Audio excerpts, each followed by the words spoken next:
Nchini Kenya, nzige wameenea katika kaunti 14 na ni kilomita chache tu wafikie nchi jirani ya Uganda na Sudan Kusini.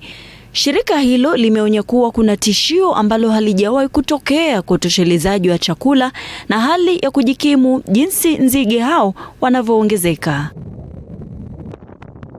Shida ya nzige hatari imesababisha uharibifu mkubwa katika nchi kadhaa ikijumuisha Somalia, Ethiopia na Kenya, na iliingia kaskazini mashariki mwa Uganda Jumapili.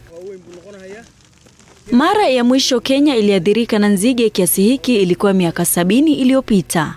Mazao ya chakula na malisho ya mifugo katika nchi hizo tatu yanaathiriwa sana. We were in Kenya 2 weeks ago. We have seen large swarms of locusts. For that, what we need to do is aerial spraying.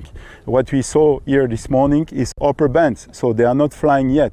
For that, we can do ground control operations. So there is a variety of tools that we have at our disposal to do these control operations. The problem we have in the region is that the planting season will occur very soon. It will start April, May in most of the countries. It means that if we are not able to control locust population for the moment, there will be a huge impact on the forthcoming planting season.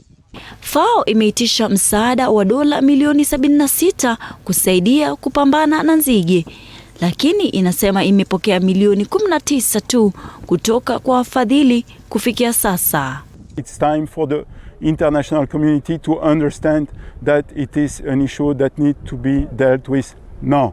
Otherwise, we will turn a situation of a plague. There will be high level of acute food insecurity. There will be million more people that will require food assistance, and it will take us years to control this situation.